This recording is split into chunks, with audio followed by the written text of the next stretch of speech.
안녕하세요. 예, 안녕하세요. 오늘 색다른 분위기에서 시작을 해봤습니다. 예. 윤석열 정부가 드디어 예. 추경안을 발표를 했어요. 예, 그러네요. 이게 이번 정부의 첫 번째 큰 일이죠. 네, 여기서 관전 포인트를 뭘로 잡아야 될까요? 관전 포인트는요, 두 가지가 있어요. 네네. 그 첫 번째는 초과세수. 그러니까 이 추경을 도대체 돈을 어떻게 마련했냐라는 거고, 두 번째는 세출 구조 조정입니다. 네. 그거 가지고 지금 여야가 국회에서 엄청나게 싸우고 있습니다. 둘 다 굉장히 낯익은데 예. 많이 들어본 말 같거든요. 그럼요. 많이 듣고 있죠. 근데 우선 초과세수 예. 먼저 이야기를 좀 해보면 좋을 것 같아요. 예. 초과세수가 뭐 어마어마하게 50조 뭐 예. 됐다고 그러던데 그 전에 초과세수가 뭘까요? 알 것 같아. 잠깐 있어보세요. 초과세수 일단은 세수가 초과됐다는 얘기잖아요. 뭐보다? 원래 예상했던 정답입니다. 제가 안다니까요. 예. 그러니까 초과세수가 뭐보다 초과한 거냐면 뭐 지출보다 초과한 거 이거 아니고 네네. 예상보다 초과한 거예요. 그렇기 때문에 우리가 세수가 늘었다. 세수 늘으면 좋은 거죠. 그쵸. 좋은 건데 근데 이게 초과세수가 문제되는 이유는 세수가 늘었다가 포인트가 아니라 예상이 틀렸다가 포인트인 거예요. 누구의 예상인가요? 굉장히 중요한 질문인데요. 정확히 말하면은 전 정부 기재부가 예상을 한 거죠. 그러니까 올해 국세가 뭐 343조 원이 거칠 거다라고 작년 요 8월 달에 예측을 한 거예요. 그런데 실제로 까보니까 343조가 아니라 무려 53조의 초과세수가 더 거칠 거라는 사실이 불과 요 윤석열 정부 출범 이후에 기재부가 밝힌 겁니다. 아니 근데 초과세수가 50조인데 전체가 300 몇 조인데 그렇죠. 이거 너무 어마어마한 겁니다. 엄청 많이 틀린 거잖아요. 그렇죠. 국세 세수가 뭐 340조인데 340조에서 10조 틀렸다. 상당히 많이 틀린 거거든요. 10조도 아니고 20조도 아니고 50조가 틀렸다라는 것은 그냥 랜덤으로 지금 아니 이거 뭐죠? 이 정도면 뭐 기재부가 찍기 실력이 너무 안 좋으신 건가요? 이게 핵심은 뭐냐면요. 네네. 지금 윤석열 정부가 들어선 지 불과 한 달 정도밖에 안 됐잖아요.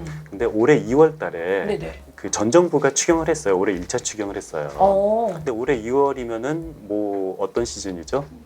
문재인 정부. 그렇죠. 예. 대선 직전인 거잖아요. 그쵸. 그러니까 문재인 정부와 민주당 같은 경우는 대선 직전에 뭐 이런 소상공인들에게 손실보상금을 좀 많이 나눠주고 싶었겠죠. 왜 그죠? 이게 아니겠어요? 선거에 좀 더 그럼요. 유리할 수 예, 있으니까. 그럼요. 그래서 당시 야당인 국힘당이 반대를 할 수 있었을까요? 선거 직전에 그렇죠. 안 되죠. 예, 무슨 수로 반대를 해요. 그런데 기재부가 막았죠. 진짜요? 예, 왜 막았을까요? 왜, 어떻게? 돈 없다. 우리 뭐 손실보상금 줄 돈이 없다. 손실보상금 주려면은 뭐 국채에다 발행해야 되는데 국채 수십조 원을 무슨 수로 발행하냐. 맞아. 들었던 것 예, 같아요. 그때. 맞아요. 그래서 국채를 뭐 한 11조 원인가 발행을 하고 이 추경 규모가 17조 원인가 뭐 한 그 정도 좀 소폭 추경밖에 못했어요. 대선 직전에. 자, 그리고 나서 두세 달밖에 안 흘렀어요. 그런데 세 달 전에는 돈 없어서 이 국채를 발행할 수밖에 없다. 추경 못한다 했던 기재부가 지금 윤석열 정부 들어선 다음에는 갑자기? 돈이 10조가 생겼다도 아니고 20조가 생겼다도 아니고 50조. 53조. 53조. 53조가 생겼다. 그래서 2차 추경에는 지금 59조 원의 추경 규모를 세울 수가 있어요. 그래서 이 정도면 진짜 민주당과 이 문재인 정부 사람들이 굉장히 좀 어이가 없겠는데요? 지금 굉장히 플러스예요. 민주당은. 아니 우리가 다뤄갈 데는 없다는. 그렇죠. 그러니까 53조 원의 초과세수는 이거는 지난 정부의 덕인 거거든요. 그러니까 그쵸. 지난 정부가 윤석열 정부한테 53조 원을 그냥 상납해서 바친 거예요. 야. 근데 민주당이 선물로 53조 원 너를 위해서 줄게라는 의도가 있었을까요? 없었을까요? 미치지 않고 거의 뭐 이게 본의 아니게 서프라이즈를 해주는 셈이잖아요. 이 표현 좋네요. 그러니까 본의 아니게 서프라이즈를 해준 거고 당연히 본의가 아니었고 53조 원 내가 쓰고 싶었던 돈을 나는 못 쓰고 지금 새로운 정부 윤석열 정부가 쓰니까 민주당 입장에서는 억울해서 죽으려고 하고 있는 거죠. 그래요? 아니 근데 기재부는 대체 왜죠? 몇 달 만에 몰랐을까 정말? 그러니까 이게 핵심인 거예요. 그래서 일단 모두가 동의하는 사실은 네네. 기재부가 틀렸다. 그것도 53조 원이 틀렸다. 여기까지는 팩트인 거고 그렇다면 왜 틀렸을까라는 것을 짐작을 하는데 뭐 1번은 몰랐을까, 2번은 의도적이다라는 게 1번, 2번인데요. 의도적이네. 의도적이네. 저는 뭐 꼭 그렇게 생각하는 건 아니고요. 의도적이네요. 저는 뭐 그렇게 말할 수는 없고요. 저는 알았어요. 어?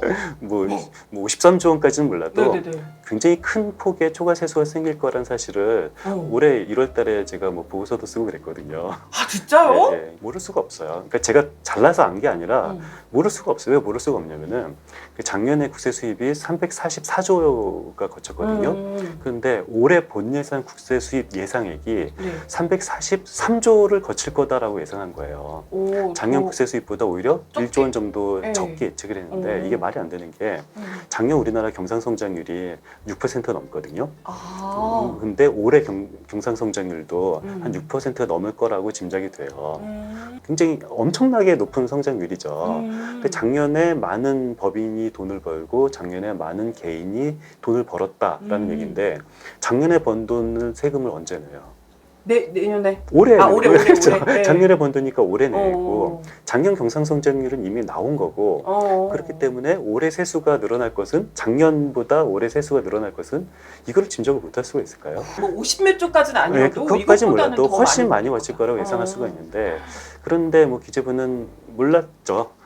왜지? 그러니까 왜 몰랐어? 정말 그러니까 몰랐을까요? 뭐 저는 알고 뭐 웬만한 사람은 다 예상할 수 있었지만 뭐 음. 기재부는 몰랐습니다. 이번 아 모르겠습니다. 의도적이다 이번. 뭐 저는 뭐 의도적이라고까지 어. 생각하지는 않고요. 어. 뭐 굉장히 알 수도 있었지만 네. 무능했다라고 저는 생각을 하고 있는데. 그래요?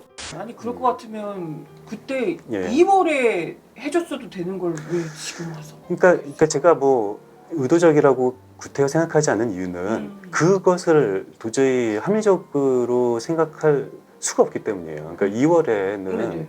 뭐 50조가 아니라 뭐 최소한 40조 정도 더 거칠 것이다. 음. 아니 그냥 30조 정도 더 거칠 것이다. 음. 충분히 알 수 있었거든요. 50조까지 네네네. 몰라도. 그런데도 불구하고 뭐 한 푼도 더 거치지 않아서 우리 국채를 발행해야 된다. 그러니까 부족하다고. 부족하다. 근데 이번 2차 추경은 국채도 갚고 남는 돈 가지고 추경하는 거거든요. 그러니까 우리 대체. 윤석열 정부는 어. 추경을 굉장히 많이 하면서도 국채까지 갚을 수가 있는 정부가 돼버린 거예요. 이게 진짜 문재인 정부의 선물을 53조 원의 선물 가지고 53조 원 선물 있으면 다 할 수 있지 않겠어요? 국채도 갚고 추경도 하고 다. 근데 아니 어찌됐건 간에 뭐 선물이건 아니건 간에 예. 사실 이게 이렇게까지 예측이 틀리는 거는 문제가 있는 거잖아요. 그럼요. 이거는 뭐 누가 보더라도 문제고요. 네네. 문제는 이게 작년에도 초과 세수가 60조 원을 발생했어요. 네. 이게 어마어마하거든요. 그러니까 우리나라 국세가 뭐 6천조, 600조도 아니고 한 300조 원 정도 거치는 나라에서 작년 내내 90조 원 재정순위 적자가 발생할 거다라고 했는데 맞아. 네. 실제로 까보니까 30조 원 적자였거든요. 네네. 중앙정부만 30조 원이고 음. 지방정부까지 합친 일반 정부 재정수지는 불과 한 10몇 조 원 적자였어요. 그러니까 작년에도 그렇게 60조 원 이상 틀렸다가 올해도 한 50조 원 이상 틀리는 거가 뭐 어마어마한 무능이죠. 뭐 의도가 아니라면 어마어마한 무능입니다. 이번에야 예. 그렇다 치지만 앞으로도 계속해서 반복되면 이건 좀 문제가 있는 거잖아요. 전 앞으로 반복 안 될 것 같아요. 기재부가 굉장히 인후한 조직으로 바뀌었어요. 아 그래요? 이번 그 추경을 보니까요. 네네. 굉장히 기재부에 저는 유능감을 많이 이제 와서. 확인했거든요. 이제 그러니까 와서. 일단 네. 53조 원 정도의 초과 세수를 인식한 것은 굉장히 재정을 적극적으로 인식을 한 거예요. 그래서 몇몇 전문가들은 오히려 네. 과연 53조 원의 초과 세수가 올해 10월 30일까지 다 거칠 수 있을 것인가 그게 너무 조금 무리한 예측을 한 거 아닐까라고 의심하는 전문가도 있는데요. 근데 뭐 저는 사실 모르겠어요. 근데 문제는 저만 모르는 게면 괜찮은데 네네. 우리나라 어떤 전문가도 초과 세수가 50조 원이 거칠지 60조 원이 거칠지 40조 원이 거칠지 알 수 있는 전문가는 우리나라에 존재하지 않아요. 왜냐면은 기재부가 자료를 공개하지 않아요. 에? 그러니까 전문가가 네. 이 점을 봐서 점치는 게 아니라면은 네. 자료가 있어야지 이거를 계산할 수가 있잖아요. 그렇죠. 그런데 기재부는 요 징수 내역 원래 네. 국회재정법에 따르면은 일일 세입 세출 징수 내역을 공개를 해야 되는 거거든요. 그런데 제가 보기에는 국가재정법 위반이라고 생각하는 게 일일 세입 세출 내역이 공개가 되고 있지 않아요. 그래서 뭐 세수 추계를 전문가가 아니라 전문가 할아버지도 할 수가 없고요. 어.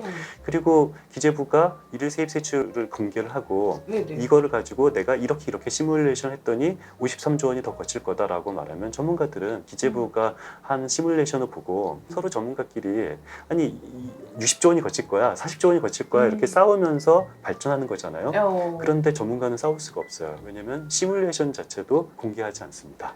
그래서 검증이 안 되고요. 그래서 믿음밖에 없어요. 이것은 신앙인가요? 신앙. 그냥 기재부가 초과세수 발생하지 않을 것이다 라고 하면은 전문가도 믿어야 되는 거고요. 기재부가 53조 초과세수 발생할 것이다 라면 전문가도 믿어야 돼요. 이게 반지성이죠. 올해 1월 달만 하더라도 기재부가 뭘 이거를 공개를 했었냐면은 한 달 보름 정도 지난 세입 추계를 공개를 했었어요. 그런데 제가 그거 가지고 기재부보다 조금 빨리 작년 초과세수를 예측을 했더니 그날부터 그나마 공개됐던 것도 막았습니다. 와, 이거는 민간 전문가가 기재부보다 먼저 맞히는 것도 용납이 안 되는 이런 반지성적인 일이 계속 반복되고 있는 것이, 저는 이 초과세수 문제의 핵심은 정보 공개를 하고 있지 않다. 이게 가장 문제의 핵심이라고 봅니다. 더 깜깜이로 만드신 장본인이 그러니까 맞아. 그게 제가 더 깜깜이로 만든 거에 대해서 제가 굉장히 큰 나쁜 기여를 했다는 것에 대해서 굉장히 큰 책임감을 느낍니다. 내년에는 과연 예측이 맞을지 어쩔지 그쵸? 모르겠지만 일단은 뭐. 맞습니다. 근데 저는 참 답답한 게 민주당이 굉장히 지금 뿔이 났는데 뭐 뿔 난 거를 감정적으로는 이해하는데 그게 능력인 거예요. 그러니까 당시 올해 2월 달에 추경할 때 1차 추경할 때 기재부한테 아니 작년에 세입이 344조인데 올해 본예산 세입 예측이 343조로 예상한 게 이게 말이 되냐? 이건 나는 믿을 수가 없다. 좀 더 적극적으로 세입 추계를 해서 갖고 와라라고 이렇게 구체적으로 지시를 했으면 저는 분명히 기재부도 아이고 그렇네요 라고 머리를 긁었을 것 같은데 정확히 그렇게 구체적으로 기재부에게 지시를 할 만큼 실력이 있는 사람이 민주당에 없었던 거예요. 그러면 어찌됐건 앞으로는 우리가 초과세수가 발생할지 어쩔지를 기재부가 자료를 내기까지는 뭐 모르는 거잖아요. 그래서 우리는 이제는 좀 더 이 논쟁을 건설적으로 하기 위해서 네네네. 자료 좀 제발 좀 공개해라. 어떤 자료? 두 가지. 이 징수 내역 그리고 시뮬레이션, 세수 추계 시뮬레이션 두 개를 공개하라고 전문가가 예전부터 요구를 하는데 끝까지 공개를 하지 않는 이유가, 어떤 전문가는 세수 시뮬레이션을 공개하지 않는 이유는 세수 시뮬레이션이 없기 때문이다 라고 말하는 전문가도 있는데 뭐 저는 그렇게 생각하지 않고 분명히 있겠죠. 분명히 있을 거라고 믿습니다. 그렇게까지 무능하진 않을 거야 그럼요. 라고 생각하고요. 아니 이건 법적으로 우리가 뭐 생떼를 쓰는 게 아니라 그럼요. 법적으로 공개하게 돼 있기 때문에 맞습니다. 이건 분명히 공개해야 된다라고 예. 뭐 우리 뭐 민간인들뿐만이 아니라 예. 이게 정치인들이 좀 나서서 이런 이야기를 맞습니다. 해줘야 되지 않을까 예. 이런 생각이 드네요. 뒤에 가서 갑자기 이제 뒤통수 맞고 억울하다고 하지 마시고 정확한 지적입니다. 정당한 요구를 예. 계속해서 해주셨으면 하는 바람이네요. 예. 아무튼 초과세수는 여기까지 예. 얘기 좀 드리면 될 것 같습니다.